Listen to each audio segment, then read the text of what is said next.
All right, well, joining me now is Bernie Sanders, who, by the way, is out with a new book called Our Revolution. Senator Sanders, welcome back to Meet the Press. Good to be with you, Chuck. Just those county stats alone in Wisconsin and Michigan. The fact of the matter is, they're clearly, and I ran into them, there were clearly people that were supporters of you. You were, for some Trump supporters, the second choice. And for some of your supporters, Clinton was not the second choice, and they chose to stay home. Do you think you would have had a better chance of carrying Michigan and Wisconsin if you'd been the Democratic nominee? Chuck, I don't know that does a whole lot of good to look backwards. We've got to look forward. And we've got to hear what those workers were saying just a few moments ago. And what they were saying is they're sick and tired of seeing their standard of living go down. They're sick and tired of seeing their jobs go to China and other low-wage countries, which means that we have to transform our trade policies and tell corporate America to start investing in this country and not in countries all over the world. It means we've got to raise the minimum wage. It means we need pay equity for women workers. It means to say that we have to create jobs by rebuilding our crumbling infrastructure. It means to say that we have to make public colleges and universities tuition-free. In other words, what all of that is about is the working class of this country for the last 40 years has been decimated, and the rich are getting richer.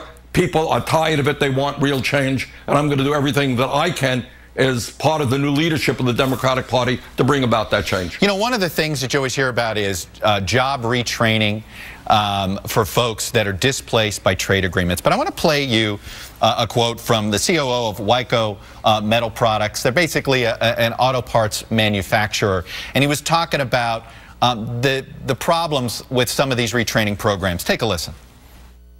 If you've been out on this floor doing skilled or semi-skilled work and you're 40 years old, you don't want to go do a computer-based job. You want to make things. Essentially, the job retraining programs and some of these younger VOTEC programs, almost too computer-based. He was complaining of a lack of skilled labor, but physical skilled labor.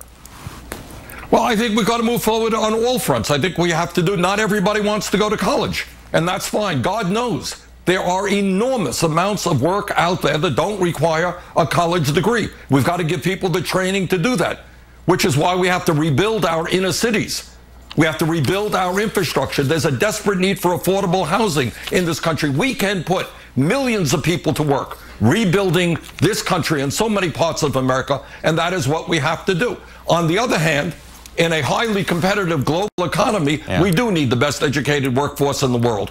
And that means we have to make public colleges and universities tuition-free. And Mr. Trump, by the way, and his billionaire friends are going to have to start paying their fair share of taxes. You know, Senator Sanders, the Progressive Movement, Democratic Party is having a debate about whether to work with Donald Trump when there is agreement. I want to read for you something that Eric Sasson of the New Republic had to say about this debate. To so many Democrats, any mention of finding common ground with Trump is a step towards accomplishing the exact thing we fear most, normalization.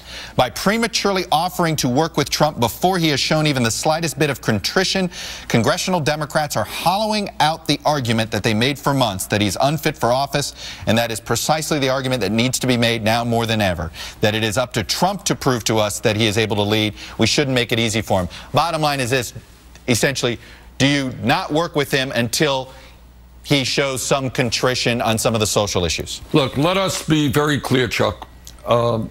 When Donald Trump helped lead the birther movement, that was nothing less than a racist effort to undermine the legitimacy of the first African-American president we have ever had. That was racist. That was disgraceful. The African-American community and all of us deserve an apology. When he talks about Latinos or Mexicans as criminals and rapists, that is outrageous. When he says that one of the largest religions in the world, Islam, people who are Muslims cannot visit the United States or enter the United States, that is an outrage.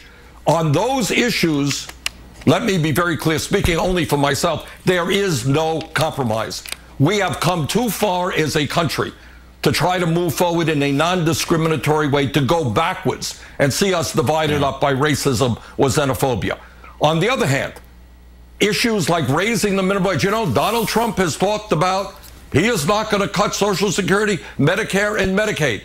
He is going to work to reestablish a Glass-Steagall legislation. He wants to rebuild the infrastructure. Those are issues that some of us have been working on for years. And if he wants to work with us on those issues, I accept that. So you don't accept the premise that you shouldn't work with him under any circumstance?